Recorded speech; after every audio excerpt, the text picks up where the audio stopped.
Drika, how would you describe Cassie's demeanor when she took the stand today? When she walked in there, Rachel, she had on a brown dress, form-fitting, visibly pregnant, head held high, and did not make any eye contact with the defendant, with Sean Combs. What was Sean's reaction when he saw Cassie enter the courtroom? You know, attorneys say that this is the first time that they've met since 2018 when she attended the funeral for Kim Porter, which is the mother of Sean Combs' three children. So to watch Sean Combs watching her was really interesting because they haven't seen each other in at least 6 years. But he can't say anything. You know, this is a moment for him where he has to be silent. And right now we're hearing what she says in terms of what happened during the course of their over 10-year relationship. Is he showing any reaction to what she is saying on the stand? I can tell you that immediately, the moment she opened her mouth, you could see that Combs was listening intently to everything that she has to say, as well as those jurors. People know that she was that star witness, the key person in all of this. When you think about that civil suit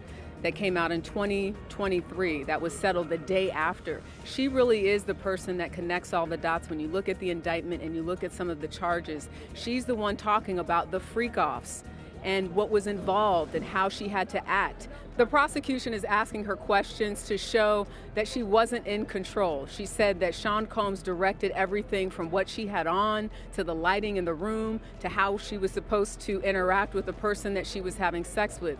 And again, just to reiterate what is a freak-off, the freak-off essentially was something that Cassie said she learned about through Sean Combs about a year into their relationship. He described it as voyeurism, wanting to watch her have sex with someone else. And she said that she did it because she was 22, 21, she was young, she didn't know any better, and that she wanted to please Sean Combs. And at some point in time, she actually had said that she looked forward to the freak-offs. Why did Cassie express looking forward to these said freak-offs? When the prosecution asked her, was there ever a time that you enjoyed the freak-offs? This is when Cassie got choked up and she said, I did, but only because I got to spend one-on-one time with Combs, and I really did love him. And that is speaking to the psychological abuse in addition to the physical abuse that she potentially experienced as Yeah, well. she's definitely laying out someone who was young, who was influenced by wanting to have this record career. She signed a 10-album deal with Bad Boy Entertainment, led by Sean Combs,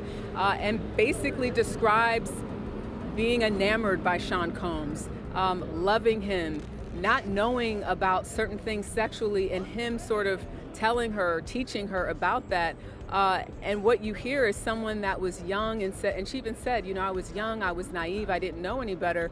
But she's really telling the story of someone who thought she was going to be with someone in this music industry that was going to help her career, that cared about her, but quickly learned after the freak-offs that wasn't the case. And what I thought was also interesting is she said that after that first freak-off, she said she felt dirty. She didn't want to do it. And when she brought up the idea of having a conversation about the freak-offs in an email, which the jurors saw, she said she backpedaled in the email because Combs responded by saying, I know, you don't want to do it. And she said, oh no, well, it's not that. But that was the beginning. That was in 2010, where she brings up in an email that she wanted to have a conversation about this. And in her words, she didn't want to do it, but she felt like she had to do it. Gosh, so difficult to hear all of these details. And since taking the stand, Cassie has been emotional. What made Cassie emotional on the stand? I think what made Cassie emotional is having to describe the details of the freak-off and why she did it. When she talked about wanting to do it to please Sean Combs, that's when she broke down. Up until that point, she had just been answering the questions. She's a little soft-spoken at times, but that's when she got emotional. When she had to answer the question about if she enjoyed it, that's when she broke down, because she said, I enjoyed being with Sean Combs. And she says, I did it because it made him happy. What did the expressions of the jurors look like? The jurors are laser focused on what Cassie has to say, and that's to be expected, right? Because she is the person who will likely be on the stand, according to attorneys, for 2, maybe 3 days. She's the one that was in the relationship with Sean Combs for over 10 years. So she's got a lot to say, and she's just getting started. Just how important is Cassie's testimony to the prosecution? I think it really connects the dots, Rachel. When you look at that initial indictment and what's being alleged, she really is the person that has probably the most information about this idea that the prosecution says, which is creating a criminal enterprise for Sean Combs' sexual desires.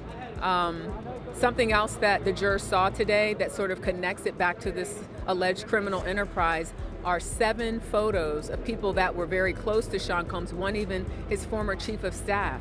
And these were all people that Cassie Ventura was able to name and explain the functions in terms of what they did: security, driver, chief of staff, someone that handled financials. So it's showing that she knew some of these people, again, because she was with him, around him for so long. What have reactions in the courtroom been when explicit details of these freak-offs are being described? Honestly, I'm looking at his family a lot as these details are coming out, and they really don't have a reaction. They're listening. I thought it was interesting yesterday that during part of that testimony with the escort, the male escort, the girls left. So Sean Combs has 3 daughters that are in the courtroom. They left for some of that testimony yesterday, but today they are staying through all of that testimony from Cassie Ventura. Cassie's testimony is clearly explosive to both sides, both the prosecution and the defense.